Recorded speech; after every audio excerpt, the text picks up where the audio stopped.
Irmãos e irmãs, esta é a semana mais importante do ano para nós que somos católicos.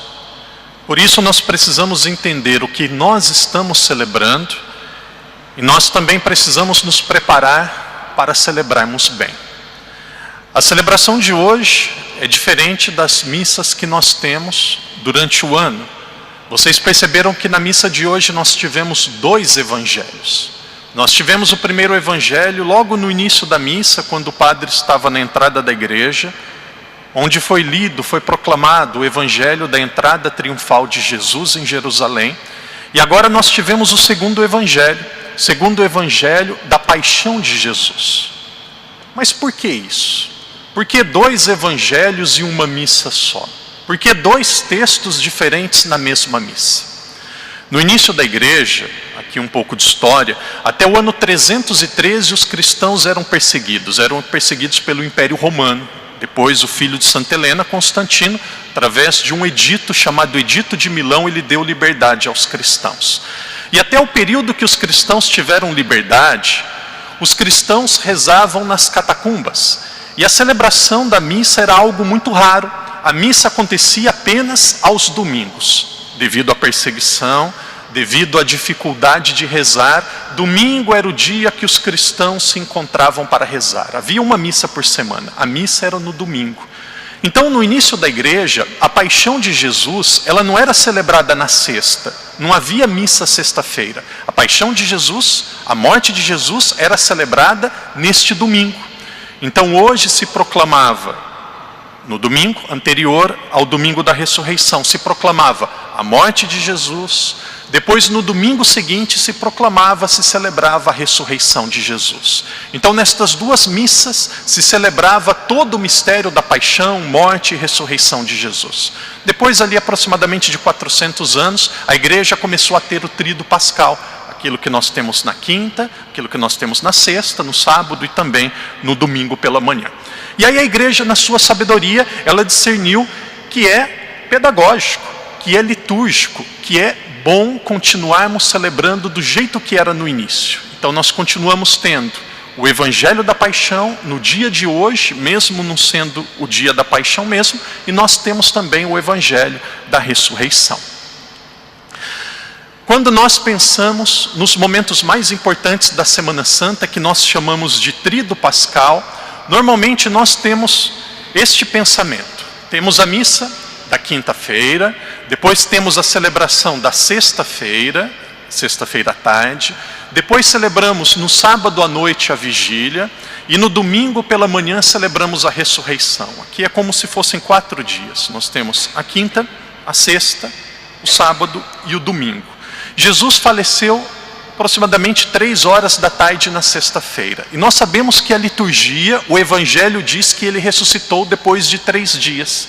Então muitas pessoas fazem essa pergunta: Padre, como que Jesus ressuscitou depois de 3 dias, se ele morreu na sexta à tarde e ressuscitou domingo de manhã?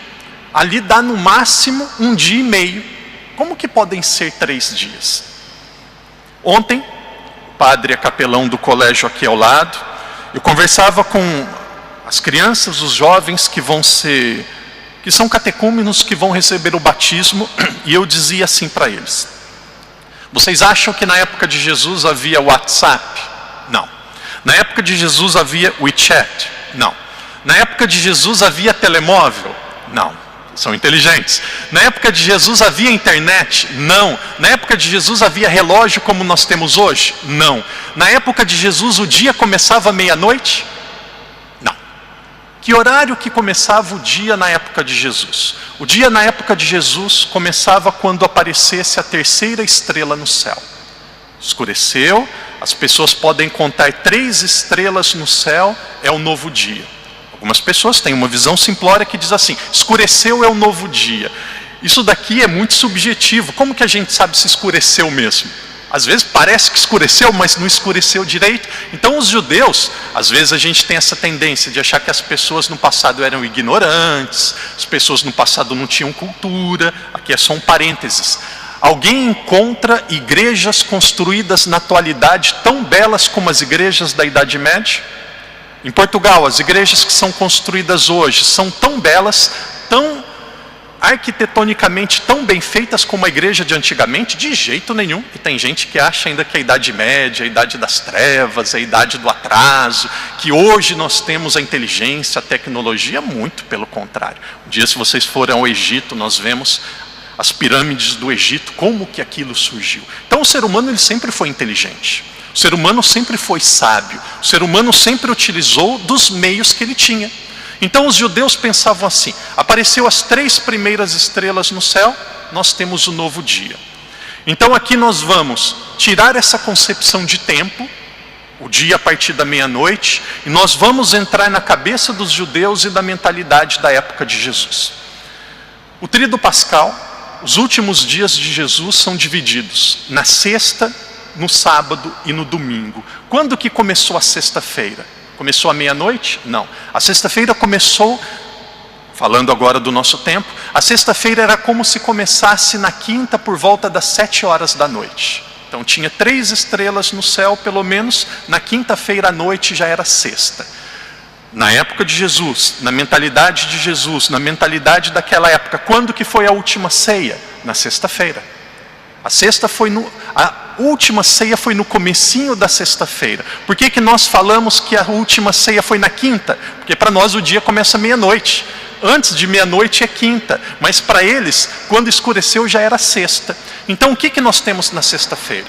Na sexta nós temos a instituição do sacerdócio, nós temos a instituição da Eucaristia, nós temos a última ceia, nós temos todo o julgamento de Jesus e nós temos a morte e a crucifixão de Jesus. Aqui nós temos o primeiro dia, aqui nós temos sexta-feira. O que aconteceu no sábado? Quando que começa o sábado? O sábado começa aquilo que nós chamamos de sexta-feira à noite. Então o sábado começou na sexta-feira à noite e o sábado ia até no sábado, ali no finalzinho da tarde. O que aconteceu nesse segundo dia?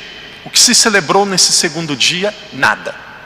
No segundo dia não tinha nada. O segundo dia foi o dia que Maria Madalena teve dúvida, depois São Pedro e São João foram visitar o túmulo, os outros apóstolos dispersaram. No sábado não aconteceu nada. No sábado teve apenas uma pessoa que ficou em pé: Maria. Por isso que todo sábado é dedicado a Nossa Senhora. Sábado é o dia de Nossa Senhora. Só Nossa Senhora perseverou totalmente. Só Nossa Senhora acreditou totalmente. Para nós no sábado, não se entrega a Eucaristia. No sábado não tem missa. Depois de sexta-feira à tarde, até no sábado à tardezinha, não existe missa. E nós não entregamos a Eucaristia nem para os enfermos. É um dia que a igreja, se não se cobre as imagens antes, deve se cobrir, se cobre todas as imagens, se tira a toalha do altar. É um dia de profunda reflexão.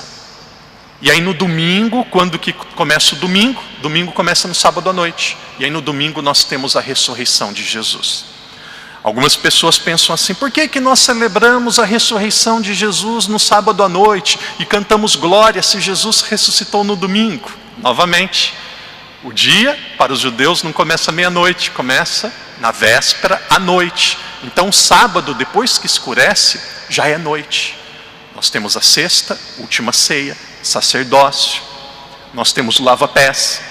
Nós temos o sábado, onde não aconteceu nada, era um dia de expectativa. E nós temos o domingo, o dia da ressurreição.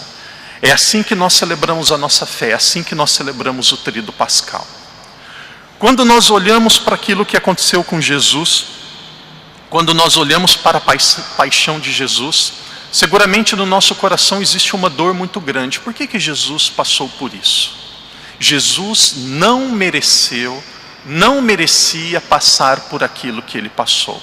Agora, muito mais do que falar no sentido religioso, de teologia, da salvação dos nossos pecados, que Jesus é o nosso Redentor, quando nós olhamos para a paixão de Jesus, essa é a grande lição, uma das grandes lições que eu trago. Só Jesus poderia passar por aquilo que ele passou. Todos nós, sem exceção, teremos a nossa via sacra na nossa vida. Todos nós, sem exceção, vamos ter que beber um cálice amargo, cálice da dor na nossa vida. Em outras palavras, aquilo que nós devemos passar, ninguém passará por nós. Ninguém passará nesta vida sem passar pelo deserto. Ninguém passará por esta cruz sem carregar um pouco a cruz de Jesus. Mas padre, por que é assim? Veja, Jesus, Deus, Ele não castiga, Deus, Ele nos salva. Cada circunstância, as mais difíceis da nossa vida, é Deus nos salvando. Cada situação, as mais difíceis da nossa vida, é Deus nos tornando uma pessoa mais educada, uma pessoa mais humilde, uma pessoa mais parecida e mais próxima a Ele. Querido irmão, querida irmã, nós precisamos deixar esta concepção de felicidade, que é compreendida como alegrias terrenas, alegrias externas. Muitas pessoas compreendem a felicidade como alegrias externas. A felicidade não é uma alegria externa. A felicidade é a fidelidade à missão que nós fomos chamados a cumprir. Nós somos felizes à medida que nós cumprimos a missão que Deus nos chama a cumprirmos. E aqui cada um tem a sua missão. A minha missão como padre é a minha missão como padre. Ninguém pode cumpri-la por mim, com as dores e com as alegrias. E eu vou ser feliz não à medida que as pessoas gostam de mim, não à medida que o meu sacerdócio é reconhecido, ou é aplaudido, ou à medida que o bispo me dá algumas missões, na medida que a minha congregação me incentiva, na medida que as coisas vão bem na minha vida. Não é assim que é a minha felicidade. A minha felicidade, ela acontece à medida que eu sou um bom padre. À medida que eu vivo aquilo que Deus me chamou para viver. A minha felicidade é quando alguém me liga meia-noite dizendo: padre, tem uma pessoa no hospital, padre, tem um familiar, padre, pode? Eu falo: não posso, é o meu horário de descanso. Eu sou infeliz porque eu fui infiel. Não tenho vontade, queria ficar dormindo, é o momento de descanso, eu vou. Aí eu sou feliz. Felicidade rima e se concretiza na fidelidade. E aqui quem é mãe é isso. Uma mãe de verdade, ela tira da sua boca para dar para o filho. Um pai de verdade, ele passa necessidade, tem uma vida simples, para não faltar nada para o filho. Um professor de verdade, ele prepara bem as suas aulas. Por quê? Porque ele sabe que o seu aluno é a missão que Deus lhe concedeu. Então, querido irmão, querida irmã, a Semana Santa é esse momento que nós temos para entrarmos dentro de nós e fazermos esta pergunta: qual é a minha missão? Qual é a minha vocação? À medida que o tempo vai passando, que nós vamos envelhecendo e temos mais idade, também experiência, nós vamos percebendo que a vida, na sua grande parte, ela é feita de rotinas. Ou ela é feita de rotina, a vida, ela tem poucas novidades, a vida é feita de rotina. A felicidade não está em fazer coisas extraordinárias. A felicidade está em fazer bem aquilo que cabe a cada um de nós, diariamente, com paciência, com sabedoria e com força. Quando Jesus foi apresentado diante do procurador romano, Jesus começou a ser julgado e disseram todo tipo de injustiça contra ele. Foi acusado de todas as formas. Dias antes da sua morte, quiseram apedrejá-lo. E perguntaram a Jesus: o que você tem a dizer? Quando quiseram apedrejar Jesus, quando quiseram condenar Jesus à cruz, estavam crucificando o Senhor. O que Jesus fez? O que Jesus fez? Qual que foi a resposta de Jesus? O que Jesus fez? Ele não fez nada. Ele não fez nada. Em alguns momentos da nossa vida, a resposta mais sábia, a resposta mais profunda, a resposta mais madura é o silêncio. A vida de Jesus falava por si mesmo. Ele não falou nada. Crucifique, mate, condene. Jesus, a vida falava por ele. Queridos irmãos e irmãs, existem momentos da nossa vida que nós precisamos, a exemplo de Jesus, ter a sabedoria de sabermos silenciar. E aqui nós bebemos em alguns momentos o cálice amargo, mas nós temos uma grande garantia, uma grande alegria. À medida que nós vamos nos configurando, nos identificando, nos misturando com a vida de Jesus, a salvação e o céu já começa a acontecer na nossa vida. Quando Jesus, e aqui parece que o que o padre vai dizer é uma ofensa ao mundo, o que o padre vai dizer é uma ofensa a inúmeras pessoas da sociedade. Quando Jesus permitir que você tenha uma cruz, carrega a sua cruz, carrega a sua cruz.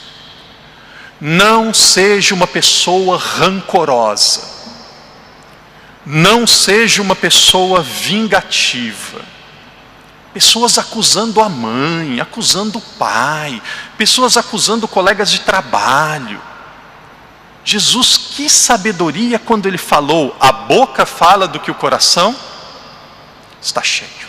Concentre a sua vida em coisas boas, em coisas positivas, em coisas alegres. Os frutos que nós vamos colher da nossa vida dependerá muito da maneira que nós vivemos conosco mesmo. Palavras mais concretas e mais claras. Não vivam vitimismo.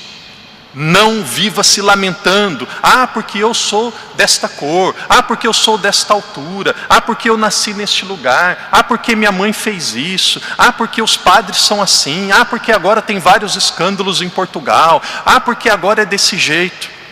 As pessoas mais importantes, mais grandiosas, as pessoas melhores que existiram na sociedade foram as pessoas que sofreram mais, que tiveram mais dificuldades e que aprenderam a partir do sofrimento a crescer e dar um sentido novo na sua vida. Veja, Jesus nobre, em pé, ereto, firme. Padre, por que isso foi possível? E aqui o padre encerra a reflexão e guarde no seu coração e medite sobre essas palavras. Eu dizia na missa durante a semana, é isso que eu tenho meditado nos últimos dias. Como que Jesus conseguiu viver tudo isso? Isso daqui é extremamente difícil. Nossa vontade é de defesa, nossa vontade é de fazer justiça, a nossa vontade é de colocar as coisas no lugar. Por que Jesus conseguiu viver tudo isso? Por quê? Por quê? Jesus morreu rezando. O que é a oração? A oração é um diálogo com Deus. O que Jesus disse lá na cruz? Pai, já está rezando. Pai, perdoe porque eles não sabem o que fazem. Pai, em tuas mãos entrego o meu espírito. Pai, se possível, afasta de mim esse cálice. Vive bem quem reza bem. A nossa vida é um transbordamento da qualidade da nossa oração. Jesus conseguiu viver tudo isso. Jesus passou por tudo isso. E nos ensina, por isso que é a pessoa mais conhecida, mais seguida. Ninguém dá a vida por filósofos, ninguém dá a vida por Aristóteles, por Kant, ninguém dá a vida pelos grandes fundadores de religião, mas pessoas do mundo todo, muitas vezes diariamente dão a vida por Jesus. Por quê? Porque Jesus é o maior modelo, Jesus é o próprio Deus entre nós. Queridos irmãos e irmãs, que nesta Semana Santa nós façamos um profundo retiro. Semana Santa é um retiro. Tem o trabalho, tem as missões, tem os compromissos, mas a Semana Santa deve ser um retiro, momento de recolhimento. Não é momento de bebedeira, não é momento de festa, não é momento de sair toda noite para restaurante. Não. Semana Santa é momento de entrar dentro de nós mesmos e de respondermos esta pergunta: o que eu estou fazendo da minha vida? O que eu faço? Como que é a minha vida? A minha vida ela tem um sentido de fato? Eu sou feliz? Uma das maiores tristezas que uma pessoa pode ter é quando ela chegar no fim da vida, olhar para a sua vida e disser assim: minha vida não valeu a pena. Por quê? Porque a pessoa se perdeu e não encontrou aquilo que era o essencial. O que Deus me chama a ser? Qual é a minha missão? Eu serei feliz, não à medida que eu tenho dinheiro, tenho reconhecimento, não à medida que a minha carreira vai bem. Eu sou feliz à medida que eu sou fiel à minha missão. Queridos irmãos e irmãs, entre dentro do seu coração. Entre dentro do coração de Jesus. Que a Semana Santa, que estas celebrações que temos a partir de hoje nos ajude a nos transformarmos por dentro. E assim Sendo pessoas novas aqueles que convivem conosco, a nossa missão também será nova e será melhor. Semana Santa não é um conjunto de celebrações históricas e tradicionais para a igreja. Celebração ou Semana Santa é um mergulho no mistério que Jesus passou por amor a cada um de nós.